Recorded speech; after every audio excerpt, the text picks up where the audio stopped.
20 फरवरी यह दिन सिर्फ एक तारीख नहीं बल्कि दिल्ली के पुनर्जागरण का उत्सव है। ठीक एक साल पहले आज ही के दिन दिल्ली के सेवा पथ पर हमारी सरकार ने जनसेवा और विकास के नए अध्याय की शुरुआत की थी। यह संकल्प था यशस्वी प्रधानमंत्री श्री नरेंद्र मोदी जी के सबका साथ, सबका विकास, सबका विश्वास के मंत्र को दिल्ली में साकार करने का। हर परिवारजन को मोदी की गारंटी पर भरोसा करने के लिए दिल्ली वासियों को सर झुका करके नमन करता हूं। यह जीत दिल्ली के हर उस नागरिक की जीत थी जो विकसित दिल्ली का सपना देखता है। मैं मनजिंदर सिंह सिरसा परमात्मा दी सौं चुकदा हां कि कानून वालों स्थापित भारत दे संविधान ਲਈ सच्ची श्रद्धा ਅਤੇ वफादारी रखांगा। जब माननीय मुख्यमंत्री श्रीमती रेखा गुप्ता जी ने दिल्ली की कमान संभाली तब हमें विरासत में मिले थे कूड़े के पहाड़, वर्षों पुरानी प्रदूषण की समस्या और बदहाल दिल्ली। लेकिन इस एक साल में दिल्ली वासियों के प्रेम और विश्वास के बल पर हमारी सरकार ने दिल्ली की तस्वीर बदल दी। जहां केजरीवाल की सरकार में विकास फाइलों में कैद था, जनता कुशासन का दंश झेल रही थी, वहीं आज दिल्ली अपने अधिकारों के साथ अपने हिस्से की खुशियां जी रही है। माननीय मुख्यमंत्री जी के नेतृत्व में दिल्ली में पहली बार आयुष्मान योजना लागू की गई। शहर में जगह जगह आरोग्य मंदिर खोले गए जिससे स्वास्थ्य सुविधाएं जन जन तक पहुंची।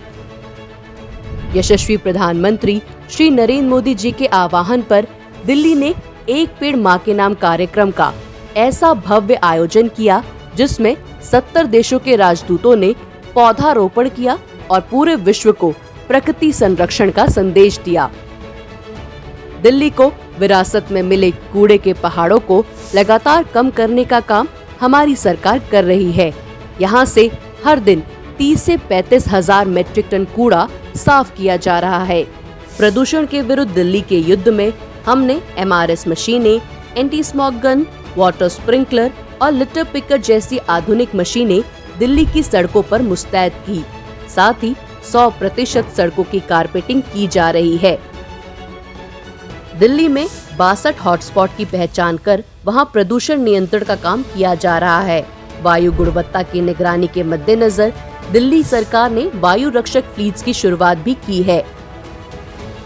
गाड़ियों से निकलने वाले प्रदूषण पर सीधा प्रहार, नो PUCC, नो फ्यूल को अनिवार्य किया।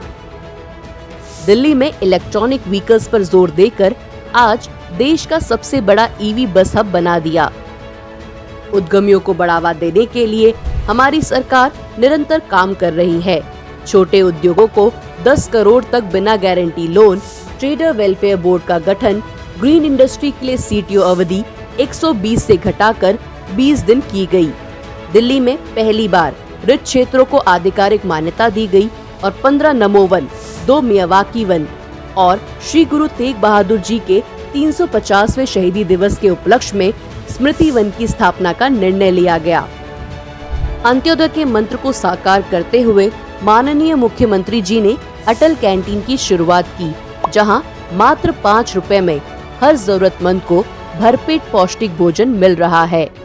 उज्ज्वला योजना के तहत 5100 बहनों को गैस कनेक्शन मिले और होली दिवाली पर मुफ्त सिलेंडर के संकल्प के साथ वादे पूरे किए जा रहे हैं। दिल्ली लखपति बिटिया योजना से दिल्ली की हर बेटी बनेगी सशक्त, आत्मनिर्भर और लखपति। केजरीवाल सरकार में उपेक्षित यमुना मैया अब अविरल धारा में लौट रही है।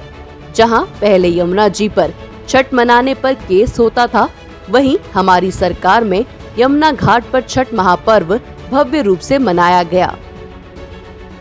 दिल्ली में पहली बार कर्तव्य पथ पर लाखों दीपों से दीपोत्सव मनाया गया और सालों बाद ग्रीन पटाखों के साथ दिवाली उत्साह के साथ मनाई गई। श्री गुरु तेग बहादुर साहिब जी के 350वें शहीदी दिवस पर लाल किले पर भव्य समागम का आयोजन हुआ, जो दर्शाता है कि हमारी सरकार सबका साथ, सबका विश्वास के मंत्र के साथ सबकी भावनाओं का आदर करती है। 1984 के सिख नरसंहार के पीड़ित परिवारों को नौकरियां देकर हमारी सरकार ने उनके घावों पर मरहम लगाने का काम किया। यशस्वी प्रधानमंत्री जी के मार्गदर्शन और माननीय मुख्यमंत्री श्रीमती रेखा गुप्ता जी के नेतृत्व में यह एक साल दिल्ली के लिए विकास, संवेदनशीलता और संस्कार का नया अध्याय रहा। यह तो बस विकास की झांकी है, असली उड़ान अभी बाकी है।